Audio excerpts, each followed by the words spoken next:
faut savoir à quel point c'est un kiff pour moi d'être là aujourd'hui parce que ça fait vraiment un petit bout de temps que tous les dimanches je bosse parce que le dimanche c'est le jour où je poste la vidéo sur YouTube et que généralement mon dimanche est booké en entier pour faire que des vidéos et là c'est la première fois que je ne fais rien. Il n'y aura pas de vidéo ce soir sur ma chaîne YouTube, je suis quand même assez angoissée. Je pense que je vais faire un live sur Instagram pour compenser on va dire. Qui aurait cru que cette jeune blogueuse de 16 ans deviendrait la plus puissante influenceuse de France? Collaboration avec des marques prestigieuses, invitation inédite au Met Gala, marque de vêtements qui déplacent les foules, tout ce que Léna Situation touche se transforme en or. Dans cette vidéo, on va pas seulement revenir sur le succès de Léna Situation, mais on va essayer de comprendre qu'est-ce qui a fait qu'elle s'est démarquée des autres. Quels sont les facteurs qui ont favorisé un succès aussi incroyable? Et avant de commencer, n'oublie pas de t'abonner à cette chaîne si tu aimes ce type d'analyse, parce que j'en prépare encore beaucoup d'autres. La première fois que j'ai entendu parler de Léna Situation, je crois que c'était à l'époque où elle venait de faire sa collaboration avec Jennifer. Je parlais avec une personne qui travaillait au marketing chez Jennifer et qui m'expliquait qu'en fait c'était de la folie parce que les produits étaient sold out. Et elle me disait c'est incroyable parce que cette fille, tout ce qu'elle poste, les gens achètent et derrière c'est sold out. Et c'est là que ça a commencé à m'intriguer. Et je me suis dit, c'est qui cette Léna Situation? Et donc j'ai commencé à regarder un petit peu ce qu'elle faisait. Je vous dis ça, c'était à bien 5-6 ans facile. Et au fil des années, elle est devenue de plus en plus influente. Et ce qui est intéressant, c'est que j'ai analysé cette ascension. Et qu'à chaque fois, j'avais des petites pièces de puzzle par-ci, par-là. Et qu'aujourd'hui, ce qu'on va faire ensemble, c'est qu'on va découvrir ce puzzle pour voir quels sont les éléments qui ont permis à Léna, tout simplement, de mettre un boulevard à toutes les autres, de sortir du lot et d'avoir un succès international. D'abord, on va commencer par un petit tour d'horizon. Donc, Léna Situation, de son vrai nom, Léna Mafouf, elle est née en 1997, elle a aujourd'hui 26 ans, et elle a commencé, comme beaucoup de jeunes femmes, par créer un blog au début des années 2010, un blog autour de sa passion, la mode. D'ailleurs, elle a fait des études dans la mode et il semblerait que c'est son frère qui va la conseiller d'aller sur YouTube. Et c'est comme ça qu'elle va débarquer sur YouTube. Au début, elle va juste faire des vidéos de mode qui sont un petit peu la continuité de son blog. Et petit à petit, elle va commencer à tomber un petit peu dans ce qu'on va appeler les vidéos lifestyle, à savoir les vlogs. Les vlogs, qu'est-ce que c'est? Ce sont des vidéos dans lesquelles on va partager son quotidien. Et ça, Léna, elle aime bien ça. Aujourd'hui, Léna Situation, en quelques chiffres, c'est plus de 2 millions d'abonnés sur YouTube, plus de 4 millions sur Instagram, plus de 3 millions sur TikTok. C'est la première influenceuse française à recevoir le prix de l'influence pop culture au ePeople's Choice Awards à Los Angeles. C'est la première influenceuse française à être allée au Met Gala, pas une fois, mais 2 fois. C'est l'une des rares influenceuses à être invitée au défilé des plus grandes marques comme Dior, Louis Vuitton, Prada ou encore Balmain et surtout à être égérie de grandes marques. Et enfin, je ne pense pas me tromper en disant qu'aujourd'hui, elle fait partie du club très fermé des influenceuses millionnaires. Mais ça, on en parlera un peu plus tard dans la vidéo. La première pièce de notre puzzle, c'est ce que j'ai appelé le concept de la girl next door. C'est quoi une girl next door? En fait, c'est une expression américaine qui signifie tout simplement la bonne copine, la fille d'à côté, la fille normale. Et quand elle est arrivée dans le monde très concurrentiel de YouTube et même des blogs et surtout dans la mode, Léna, c'était un petit peu la girl next door. L'outsider, la fille normale. Contrairement aux autres qu'on pouvait voir sur le marché, elle faisait pas 1m80, elle avait pas des cheveux parfaitement lisses, elle était normale. Prenons par exemple Chiara Ferragni. Chiara Ferragni, c'est aujourd'hui la plus grosse influenceuse mondiale et elle a commencé au début des années 2010 avec un blog. Une fois, j'ai lu une interview où elle racontait que quand elle était au lycée, c'était une fille populaire. C'était un peu la fille populaire du lycée. Et c'est vrai que quand on regardait les blogueuses de l'époque, elles avaient un petit peu ce profil de la fille populaire du lycée qui finalement arrive sur les réseaux sociaux et devient la fille populaire des réseaux sociaux. C'est des filles qui avaient finalement des plastiques presque de mannequins avec des peaux parfaites, des cheveux parfaits et qui finalement continue un petit peu à perpétuer ce qu'on voyait déjà dans les magazines. Léna, quand elle est arrivée, c'est tout le contraire. Elle a décidé de mettre en avant ses imperfections. Elle n'a pas une peau parfaite et elle en parle ouvertement. À ma peau en ce moment, j'ai de l'acné qui est de retour. Quand j'ai beaucoup de stress et que j'ai de l'anxiété, j'ai de l'acné qui revient. Voilà, ça va aller mieux avec le temps. Ne vous inquiétez pas, c'est toujours comme ça. C'est des petites périodes, parfois plus ou moins longues et j'espère que ce sera pas trop long. Quand comment ses cheveux étaient abîmés à cause des lissages. Elle en a parlé et elle a même invité sa communauté à l'accompagner quand elle a fait son big shop. Et c'est cette authenticité qui a plu. C'est cette authenticité qui a fait que sa communauté a tout de suite connecté avec elle. Parce que tout simplement, elle était relatable. Alors c'est un mot qu'on va beaucoup employer dans cette vidéo. Il n'y a pas réellement de traduction en français, mais en gros, relatable, ça veut dire que on peut s'identifier à elle. C'est quelqu'un en fait à qui on peut s'identifier. C'est quelqu'un quand les jeunes femmes, les jeunes filles la regardent, ils arrivent à se projeter parce qu'elle a les mêmes galères qu'eux, elle a les mêmes problèmes qu'eux, elle a plus ou moins le même quotidien et finalement, en la regardant, c'est comme une projection de nous-mêmes et on se dit, c'est la bonne copine que j'aurais bien aimé avoir quand j'étais au lycée. La normalité, Léna en a fait un concept et c'est un concept qu'on retrouve également dans ses vlogs d'août. Alors les vlogs d'août, c'est un peu la signature de Léna Situation. C'est un concept qui est né finalement un petit peu par hasard, un été, il y a 8 ans, où elle était à Paris. Et quand vous êtes à Paris un mois d'août, vous savez que c'est vide, les gens sont en vacances. Quand vous travaillez, c'est un petit peu galère. Donc du coup, elle a décidé de partager ce quotidien avec un vlog par jour. Et le concept, c'était tout simplement, venez on galère ensemble. Si vous aussi, vous êtes à Paris et que vous faites rien, on va finalement vivre cette aventure virtuelle ensemble. Et vous savez quoi ? Ça a été un carton plein. Et c'est à partir des vlogs d'août que l'empire de Léna tel qu'on le connaît aujourd'hui a démarré. D'ailleurs, 8 ans plus tard, elle continue à faire des vlogs tous les mois d'août parce que c'est devenu vraiment, c'est son truc. C'est sa signature et surtout, c'est ce qui l'a fait percer. À partir des vlogs d'août, tout s'est accéléré, sa communauté a explosé, ses vues ont explosé et elle a commencé à se rendre compte que ce petit truc de YouTube qu'elle faisait à côté de ses études et de son taf, finalement, ça peut être un business lucratif. Le seul problème, c'est que le côté girl next door, ça a des limites. Et ça a des limites quand finalement on commence à avoir de l'argent, quand finalement on commence à avoir accès à certaines sphères, quand finalement on n'a plus du tout le même lifestyle que les autres. Et ça, c'est un problème qu'on peut même voir chez les artistes. Vous êtes un rappeur, vous commencez, vous racontez vos histoires de la rue, à partir du moment où vous devenez multimillionnaire et où vous vivez à Bel Air dans des villas, quand vous voyagez en jet, vous avez plus forcément le même train de vie que les personnes pour qui vous chantiez au départ. Et c'est à peu près à ce moment-là qu'il y a une déconnexion qui se fait entre l'artiste et ses fans. Et là, Léna Situation, elle aurait très bien pu tomber également dans ce piège-là. Et on a vu beaucoup d'influenceurs tomber dans ce piège, à savoir que finalement, son lifestyle est tellement loin du commun des mortels que les gens ne se retrouvent plus. Et n'oubliez pas ce qu'on a dit au départ, c'est la girl next door. Ça fait partie, on va dire, de son image de marque. Il faut qu'elle soit comme nous. Le « je suis comme vous » fait partie de la marque Léna Situation. Et donc, il ne faut surtout pas perdre ça parce que perdre ça voudrait dire se déconnecter totalement de son audience. Alors, comment est-ce que Léna a fait pour garder le lien avec sa communauté, pour garder ce côté « je suis comme vous » alors que son lifestyle était clairement en train de changer? Elle a très vite compris, et c'est pour ça qu'elle est très smart d'un point de vue business, et on va en reparler, que, étant donné que le girl next door faisait partie de son image de marque, fallait qu'elle le garde. Vous remarquerez quelque chose.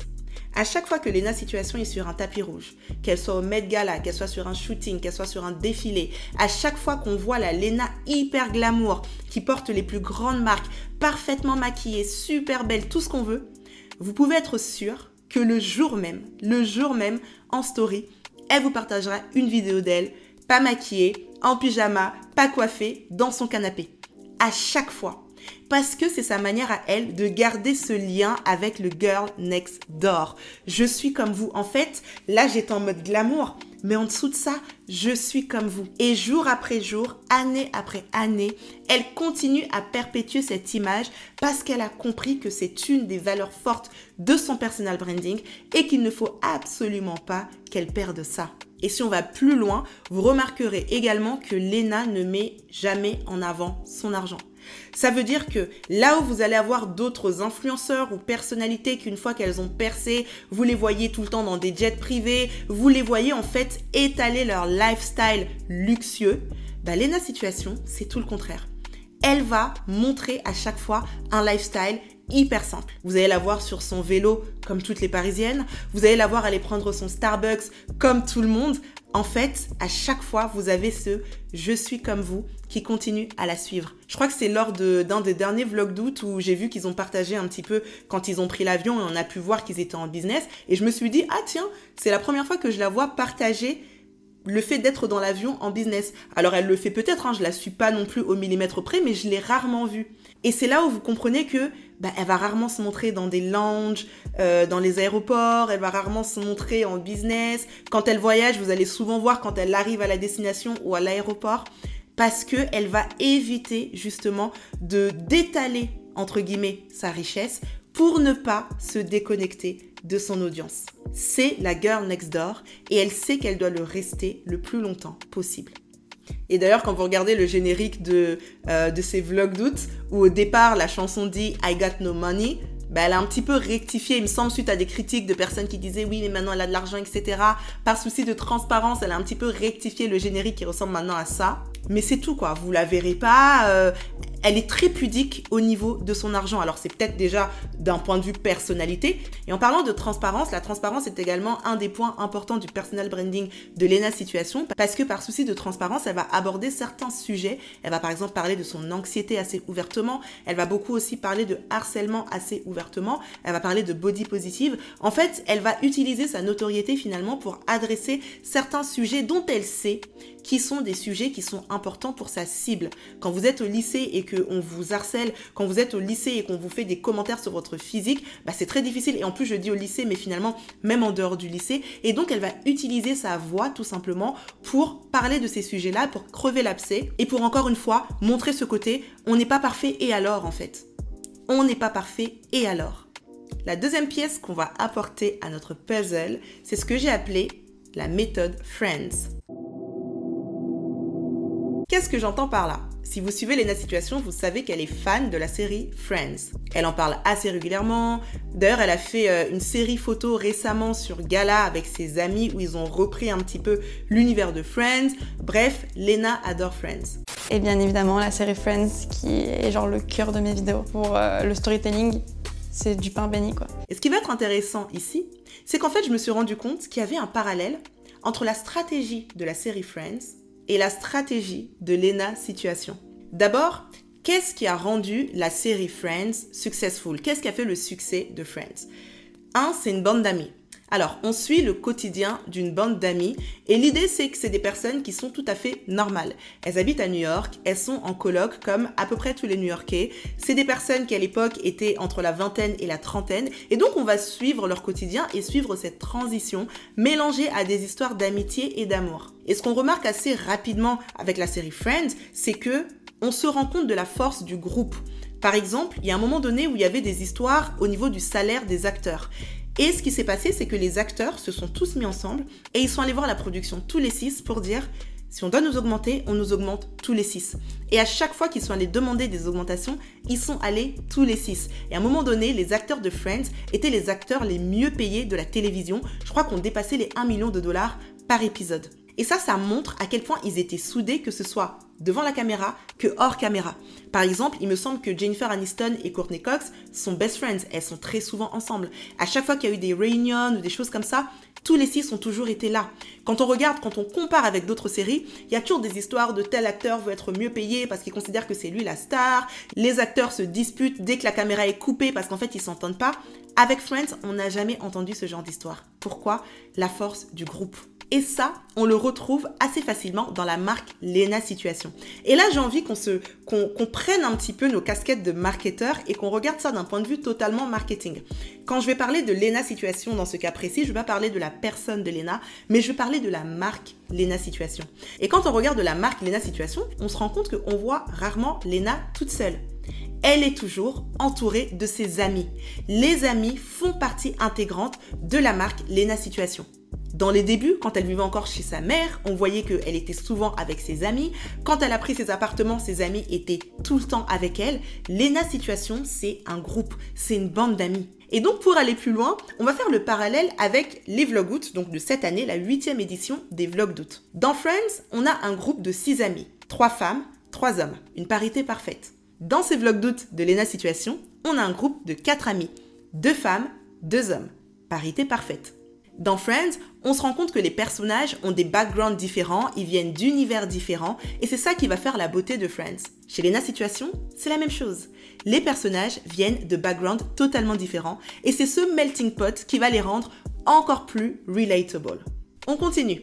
Dans Friends, on se rend compte qu'il s'agit d'histoires d'amitié, mais également d'amour. Avec Ross et Rachel, à un moment donné, avec Monica et Chandler. Chez Lena Situation, on a également une histoire d'amour. Lena et Seb.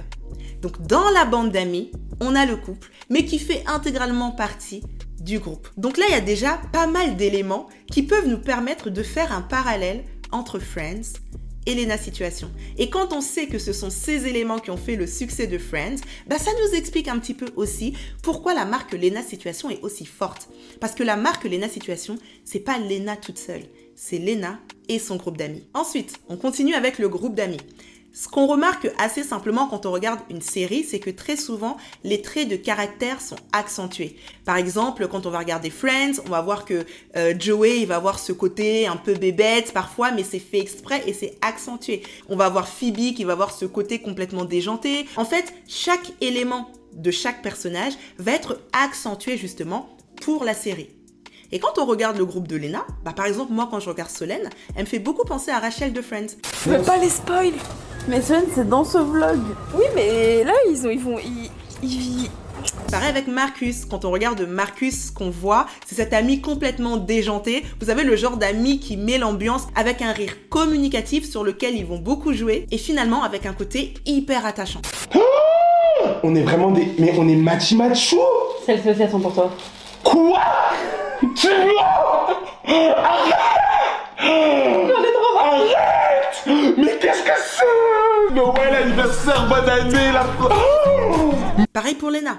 Lena va beaucoup jouer sur son côté maladroit. On va la voir assez souvent trébucher, tomber, faire tomber un objet. En fait, ça va être ce côté un peu « je me prends pas trop au sérieux ».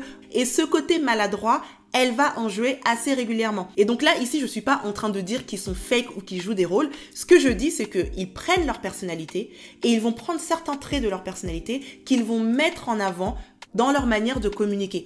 Tout simplement pour accentuer ces éléments-là, un peu comme dans une série et beaucoup comme dans la série Friends. Ce qu'on voit ici, c'est que la force du groupe donne encore plus de force à la marque Lena Situation et que finalement, elle a créé sa propre série autour de sa vie et de ses amis.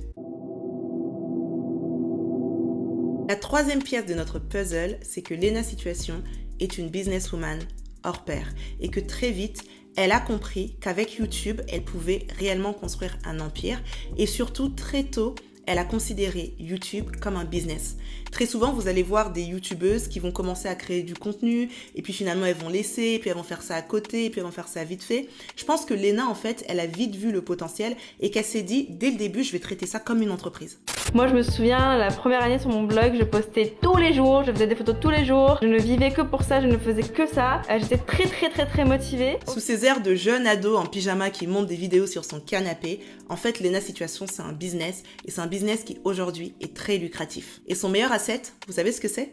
C'est son engagement. Ce qui différencie vraiment Lena Situation de toutes les autres influenceuses, c'est qu'elle a un taux d'engagement incroyable. C'est quoi le taux d'engagement? En fait, c'est le rapport entre le nombre de personnes qui te suivent et le nombre de personnes qui interagissent avec ton contenu. Et pour le calculer, on va diviser le nombre de la métrique qu'on veut, donc par exemple des likes, par le nombre d'abonnés, on va multiplier par 100 et ça va nous donner un pourcentage qui correspond au taux d'engagement. En fait, plus notre nombre d'abonnés grossit, plus notre taux d'engagement est faible. Ça, c'est normal. Quand on est petit, on a des taux d'engagement plus élevés et plus on grossit, plus les taux d'engagement sont faibles. Généralement, un taux d'engagement pour une personnalité de son envergure devrait être autour de 2 à 3%. Chez Lena Situation, j'ai fait l'exercice avec l'une de ses dernières photos. Donc, en divisant le nombre de likes, 317K, par le nombre d'abonnés, 4,7 millions d'abonnés, et en multipliant par 100, j'arrive à 6,7%. C'est énorme. À titre d'exemple, on va reprendre Chiara Ferragni. Je prends une de ses dernières photos, elle a 332K de likes. Je divise par 28,8 millions d'abonnés. Ça nous donne 1,1%. Donc, elle est même en dessous des 2%. Pourquoi est-ce que c'est important le taux d'engagement? Parce que c'est ce qui va déterminer l'impact ou encore l'influence d'une personnalité. Plus tu as un taux d'engagement élevé, plus ça veut dire que tes abonnés t'écoutent, tes abonnés te suivent, tes abonnés sont engagés envers ton contenu. Et donc en tant que marque, je sais que si tu parles de mon contenu, les personnes vont voir l'information parce qu'elles sont engagées. Et c'est pour ça que parfois, des marques vont payer des influenceurs qui vont avoir 100 000 abonnés, même 500 000 abonnés, et derrière ne vont pas forcément avoir de retour sur investissement parce que l'engagement est faible. En fait, les gens les suivent, mais ils calculent pas vraiment ce qu'ils font. Dans le cas de Léna Situation, les gens regardent ce qu'elle fait. Les gens écoutent parce que les gens interagissent.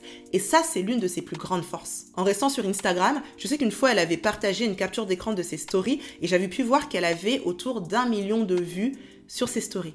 Est-ce que vous imaginez? Ça veut dire que 1/4 de son audience regarde ses stories. Quand vous êtes une marque et que vous savez qu'il y a 1 million de personnes qui regardent les stories quotidiennement de Léna Situation, vous savez que si vous la payez pour mettre en avant votre produit, le produit sera vu par 1 million de personnes. Et là, maintenant, vous comprenez pourquoi il y a autant de marques qui veulent travailler avec elle. On va maintenant aller un peu plus en profondeur et essayer de décortiquer le business model de Léna Situation. Alors là, c'est vraiment des suppositions par rapport aux informations que j'ai en ligne. Comme je le disais, elle est très pudique sur les aspects financiers et techniques de son business. Donc, on va essayer de retracer un petit peu ce portrait ensemble. Donc, premièrement, on sait qu'on a YouTube. Elle est sur YouTube, c'est sa plateforme principale et YouTube rémunère de 2 manières. La première manière de gagner de l'argent sur YouTube, c'est avec les vidéos monétisées. Comment est-ce que ça fonctionne? En fait, YouTube fonctionne avec un CPM, coût par 1000. Donc, il va y avoir un montant qui correspondra au coût que YouTube va te reverser toutes les 1000 vues. En gros, les entreprises vont payer pour que leur publicité soit diffusée sur des vidéos YouTube et les créateurs de contenu vont être payés du coup par rapport à ce coût par 1000. Par exemple, si le coût est de 5 €, toutes les 1000 vues, tu gagnes 5 €. Le coût par 1000 dépend également du créateur de contenu, de sa notoriété, de son engagement, de son nombre de vues. Donc, on ne peut pas réellement estimer finalement combien est-ce que Léna Situation gagne par vidéo. Mais quand on voit que là, par exemple, sur ses vlogs d'août, toute la première semaine, ces vidéos faisaient plus d'1 million de vues. Je vous laisse imaginer ce que ça peut représenter en termes de monétisation par vidéo. Après, il faut savoir que toutes ces vidéos ne sont pas monétisées parce que très souvent, elle va utiliser de la musique qui n'est pas libre de droit. Et donc, automatiquement, ces vidéos ne seront pas monétisées. C'est des choix qu'elle fait parce qu'elle veut respecter sa ligne éditoriale et l'émotion qu'elle a envie de faire passer dans chacune de ses vidéos. Très exigeante sur mes musiques, sur mon choix de ma playlist. Et je monétise pas mes vidéos à cause de ça, puisque tous les droits musicaux sont reversés aux artistes, puisque j'utilise très peu de musique libre de droit. Donc, t'as du Beyoncé, t'as du Rihanna dans mes musiques. Je me faisais chier quand je faisais des vidéos qui étaient monétisées. Là, tu peux faire ce que tu veux, tu peux dire des gros mots, tu peux t'habiller comme tu veux. Quand t'es pas sous la règle de YouTube, tu peux vraiment t'éclater. Ensuite, on a les partenariats. Donc là, c'est quand une marque va entrer en direct avec le créateur de contenu et va le payer pour une vidéo, donc pour être mise en avant sur une vidéo. C'est un petit peu la même chose que les publicités dans les podcasts où au début du podcast, on a la publicité. Et souvent, vous allez voir des créateurs de contenu, au début de leur vidéo, ils vont vous dire, voilà, cette vidéo est sponsorisée par telle marque, etc. C'est aussi une manière d'être rémunéré par les marques.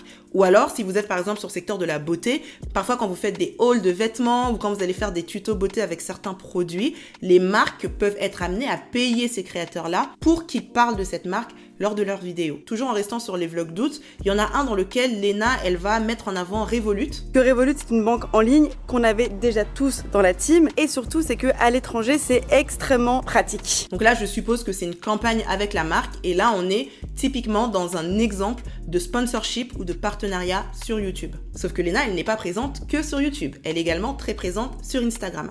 De quelle manière est-ce qu'on peut gagner de l'argent sur Instagram? C'est principalement via des posts sponsorisés. Donc là, c'est une marque qui va vous payer pour que vous mettiez en avant, que ce soit sur le feed ou en story, leurs produits. Et là, c'est un cachet fixe par parution. Par exemple, alors je vais pas citer de nom parce que je ne veux mettre personne dans l'embarras, mais j'ai une amie qui bosse pour une boîte et elle a été amenée à travailler avec une influenceuse qui a à peu près 1 million d'abonnés. Et ce qu'elle me disait, c'est que cette influenceuse, ils l'ont payé 30 000 € le post. Donc pour que la personne mette en avant le produit sur un post, c'était 30 000 €. Et elle a 1 million d'abonnés à peu près. Léna, elle a 4,7 millions d'abonnés sur Instagram.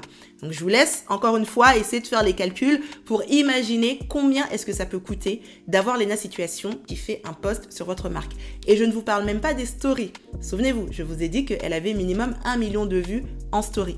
Donc à chaque fois qu'elle parle d'une marque en story et sur le feed, sachez que c'est une marque qui a payé un cachet fixe pour ce post ou cette story. Ensuite, il y a un autre point sur Instagram, c'est qu'on peut gagner de l'argent grâce à l'affiliation. L'affiliation, c'est le fait de parler d'un produit et ensuite de mettre le lien. Et à chaque fois qu'une personne achètera via ce lien, le créateur de contenu gagne une commission. Très souvent d'ailleurs, je l'ai déjà vu en story parler de certaines marques et mettre les liens. Eh bien, sachez que via ces liens, toutes les personnes qui achètent via ces liens, elles derrière, elles touchent une commission au niveau des ventes. Autre source de revenus, TikTok. Alors TikTok, ça va ressembler un petit peu à Instagram et un petit peu à YouTube avec des posts sponsorisés en direct sur TikTok. Mais également, TikTok rémunère les créateurs de contenu un peu comme YouTube. Alors il me semble que TikTok, c'est un peu moins bien payé que YouTube, mais c'est à peu près le même concept. Ensuite, je vous ai dit que Léna était très smart, donc elle va pas s'arrêter uniquement aux revenus natifs de ses réseaux sociaux. Elle va aller plus loin et on l'a vu faire des co-créations avec des marques. Par exemple avec Jennifer, où là c'est une collection qui a été imaginée par Léna Situation, qu'elle a mis en avant à travers ses plateformes. Et derrière, je pense que dans ce type de collaboration, il y a certainement un fixe plus une commission sur les ventes. Un fixe pour le travail créatif qu'elle a fait, notamment au niveau des produits, et ensuite une commission sur toutes les ventes qu'elle va derrière apporter. Et quand on sait que les produits étaient sold out chez Jennifer, je pense que ça a dû faire un montant quand même assez intéressant. Donc là, c'est qu'un exemple. Je sais qu'elle a fait d'autres collabs de ce type avec d'autres types de marques. Je crois d'ailleurs, alors je sais pas du tout si c'était le même type de collaboration, mais avec Adidas, elle avait sorti une collection limitée de baskets, une collection capsule avec Adidas. Je sais pas du tout sur quel format c'était, mais ça vous laisse, voilà, encore une fois, imaginer que généralement sur ce type de collab, on a un très bon fixe et ensuite une commission. Mais encore une fois, c'est vraiment que des suppositions. Ensuite, vous le savez, Léna Situation collabore avec les plus grandes marques. L'Oréal, Louis Vuitton, Adidas, plus récemment Tommy. Elle est d'ailleurs aussi égérie de plusieurs de ces marques. Et donc, qui dit campagne, dit rémunération derrière. Et d'ailleurs, c'est marrant parce qu'elle vient de signer un deal avec Oud El Paso. On a pu la voir d'ailleurs dans des publicités pour la marque. Et là où je trouve qu'elle a été très maligne, c'est que très vite, elle a commencé un petit peu à faire une curation sur le type de marque avec lesquelles elle travaille. Bien qu'au début de sa carrière, elle travaillait avec Jennifer et d'autres marques un peu mainstream, petit à petit, on voit qu'elle a commencé à être hyper sélective sur le type de marque avec lesquelles elle travaille. Aujourd'hui, c'est souvent avec des marques de luxe qu'elle va travailler. Et ça a permis de faire d'elle l'influenceuse préférée des marques de luxe. Premièrement parce qu'elle a un engagement hyper fort, mais aussi parce que finalement, elle traite bien des sujets du luxe. Et là, je pense que c'est dû au fait qu'elle a fait des études de mode et de luxe. Elle connaît très bien son sujet. C'est pas juste une meuf qui aime les fringues, elle connaît vraiment l'industrie de la mode et du luxe. Et c'est pas pour rien que finalement, elle se retrouve à collaborer avec Vogue. Et c'est encore pas pour rien que c'est elle qui va au Met Gala, par exemple. Et si vous vous demandez pourquoi est-ce que les marques de luxe collaborent avec Léna Situation, sachant que elle touche une cible qui est quand même assez jeune, ce que vous devez savoir, c'est que les marques de luxe gagnent énormément d'argent avec leurs produits d'entrée de gamme. Les parfums, les sacs, les lunettes de soleil, tous ces types de produits. C'est des produits qui marchent très bien pour eux et qui leur permet également de toucher une cible plus jeune. Donc je pense que la cible principale de Léna Situation va plutôt aller vers ce type de produit. Mais aussi une autre chose importante avec les marques et encore plus les marques de luxe, c'est qu'elles vont créer de l'awareness. L'awareness, qu'est-ce que c'est? En fait, c'est tout simplement le fait pour une marque d'être visible auprès d'une certaine population. Ça veut dire, sur ce type de campagne, la marque ne va pas forcément chercher derrière à avoir des ventes directes, mais ce qu'elle va chercher, c'est que leur marque s'inscrive dans le paysage du consommateur. Exemple, Coca-Cola, ils vont faire de la pub. Pourquoi? Parce que demain, tu te retrouves dans un supermarché où tu es à l'étranger, tu dois prendre une boisson. La boisson vers laquelle tu vas aller, c'est Coca parce que tu as eu l'habitude de les voir. C'est ça, en fait, les campagnes d'awareness. Donc, quand des marques comme Vuitton, Prada et autres vont travailler avec Léna Situation, c'est tout simplement pour s'inscrire dans l'esprit également de leurs consommateurs. Et peut-être que la consommatrice aujourd'hui, elle a 22 ans, dans 4 ans, elle aura 26 ans, elle travaille, elle a son salaire, et si elle veut acheter un sac, elle va acheter le sac de cette marque-là qu'elle a eu l'habitude de voir encore et encore. C'est aussi l'une des raisons pour lesquelles les marques de luxe choisissent Léna, parce que, encore une fois, elle a un taux d'engagement exceptionnel. Ensuite, on ne va pas s'arrêter là, mais pourquoi s'arrêter de si bon chemin? Léna a sorti en 2020 un livre qui s'appelle Toujours Plus, qui reprend un petit peu sa philosophie qui est le plus égale plus, la positivité attire la positivité, la gentillesse attire la gentillesse, etc., etc., qui est un livre un petit peu mi-développement personnel, mi-motivationnel, et qui finalement a cartonné parce qu'il a été écoulé à plus de 370 000 exemplaires. Sur ce type de deal avec les livres, généralement ce qui se passe, c'est que les éditeurs vont verser un fixe, n'est-ce pas, un acompte à l'auteur, et ensuite l'auteur va gagner des royalties sur toutes les ventes. Et là, ça a été un best-seller en France, ça a été énormément vendu, donc je pense que ça a été lucratif pour Léna Situation. Ensuite, comment est-ce qu'elle gagne de l'argent également? Certainement grâce aux événements. Très souvent, quand on a des personnalités qui participent à des événements, des conférences, etc., elles sont rémunérées. Alors là, je mets des gros guillemets parce que c'est l'une des sphères un petit peu floues sur laquelle j'ai eu le moins d'informations. Parfois, elle peut le faire gratuitement, mais parfois, elle peut être rémunérée. Mais ce qu'il faut savoir, c'est que très souvent, les personnalités sont payées pour participer, en tout cas. Léna fait quelques conférences de temps en temps ou des apparitions dans des événements. Donc, on pourrait s'imaginer qu'elle gagne aussi de l'argent via ce biais. Ensuite, récemment, elle a lancé un podcast avec Spotify, donc Canapé 6 places. Spotify, depuis quelques années, il commence à développer les Spotify originales, donc c'est des émissions qui vont être produites par Spotify.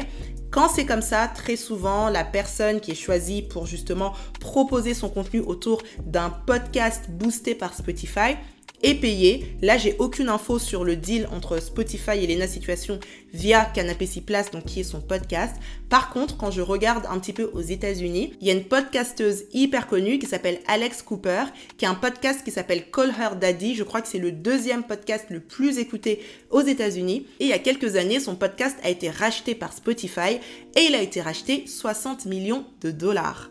Donc quand Spotify fait des deals avec toi, généralement, c'est très sérieux. Alors bien sûr, le marché du podcast est beaucoup moins développé en France qu'aux États-Unis. On est encore dans les prémices. Je ne pense pas du tout qu'on est dans les mêmes montants. Mais je pense quand même que Spotify a dû sortir un bon chèque pour avoir une personnalité comme Léna Situation sur un podcast, sachant que derrière, ils savent que ça va faire des écoutes, vu qu'elle cartonne à chaque fois qu'elle partage du contenu, que ce soit sur ses réseaux sociaux, sur YouTube et ailleurs. Et ils ne se sont pas trompés parce qu'il me semble qu'actuellement, Canapé 6 places est l'un des podcasts les plus écoutés en France. Et enfin, le dernier axe qu'on peut ajouter au business model de Léna Situation, c'est la marque Hôtel Mafouf. Alors Hôtel Mafouf, c'est sa marque de vêtements qui est née il y a je crois 2-3 ans, qui a commencé par un pop-up store qui a été un carton plein. Les files d'attente étaient kilométriques, les gens se sont arrachés les produits et aujourd'hui la marque continue, la marque a grandi. D'ailleurs, son amie Solène travaille maintenant dans la marque Hôtel Mafouf et c'est une marque qui va reprendre un petit peu les codes de la marque Léna Situation. Déjà à commencer par le nom. Elle avait expliqué, il me semble, que le nom Hôtel Mafouf, c'est parce que chez elle, il y avait toujours plein d'amis qui venaient, on appelait ça l'Hôtel Mafouf et quand elle a voulu créer une marque, du coup, elle a repris ce nom. Et là, vous voyez ce côté toujours le groupe, ce côté friends, ce côté c'est jamais moi toute seule, c'est toujours moi avec les amis. Et pareil, on a toujours les soirées de lancement du pop-up store Hôtel Mafouf avec ses amis. Donc vraiment toujours cette notion de groupe qui est omniprésente dans la marque Léna Situation. Mais en tout cas, la marque Hôtel Mafouf, c'est donc une marque autofinancée, donc c'est quelque chose qu'elle a fait avec ses fonds propres. Elle a raconté d'ailleurs les différentes galères qu'elle a pu avoir autour de cette marque parce que créer une marque de vêtements, peu importe qui on est, c'est hyper compliqué, que ce soit sur les aspects de fabrication, de commercialisation, etc., etc.